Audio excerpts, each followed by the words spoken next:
কাঠের জালে রান্না করতে করতে এঘর ওঘর করা খুবই অসুবিধা হয়ে যায়। তো যারা কাঠের জালে রান্না করো তারা জানো যে কাঠের জালে রান্না করতে করতে রান্নাঘরের থেকে আবার বড় ঘরে যাওয়া খুব অসুবিধা হয়ে যায়। আমার কিন্তু ওই ঘরে যেতে, কারণ আমি রান্নাঘরে কিছুই রাখি না, শুধু রান্নাটা করি। তাছাড়া আর কোনো জিনিসপত্র রান্নাঘরে রাখি না, রান্নাটা করে নিই। আর আমার মশলাপাতি সব ওই ঘরেই থাকে। তো দেখো আজকে তোমাদের দেখাচ্ছি কি রান্না করছি আমি। দেখো, কচুর শাক মানে সিদ্ধ করছি। কচুর শাক রাঁধবো। ইলিশ মাছ নিয়ে এসছি, ইলিশ মাছ দিয়ে কচুর শাক রান্না করব। আর এই যে ডাল রান্না করেছি ছেলের জন্য, কারণ ও মাছ খায় না, তার জন্য ডাল রান্না করেছি। আর এই দেখো, এদিকে আমার ভাত রান্না হয়ে গেছে। ছেলের খাওয়া হয়ে গেছে, আমাদের এখনও খাওয়া হয়নি।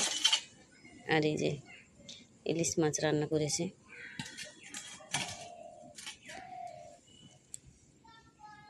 তো খালি সব রান্না হয়ে গেছে, খালি কচুর শাকটা হলে আমার সব রান্না কমপ্লিট হয়ে যায়। এখন যেহেতু কাজ হচ্ছে না, তার জন্য এখন অত তাড়াতাড়িও নাই, এত চাপও নাই। আর এখন কচুর শাক কী বলে দেখিনি, এবার এত পরিমাণ বৃষ্টি হয়েছে না, কচুর শাক একটু ভালো করে ভাপ না দিয়ে নিলে কচুর শাকটা ভালো হয় না। আমার এখন আরও একটু ভাপ দিতে হবে, দেখাচ্ছি তোমাদের। দেখো এখনও হয়নি ঠিক মতন করে, এখন আরও ভাপ দিতে হবে।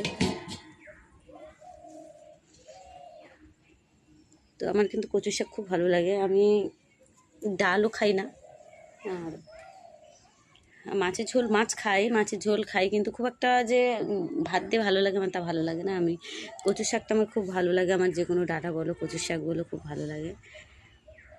তো ব্যাস আজ এটুকুই রান্না করলাম, আর বেশি কিছু করলাম না।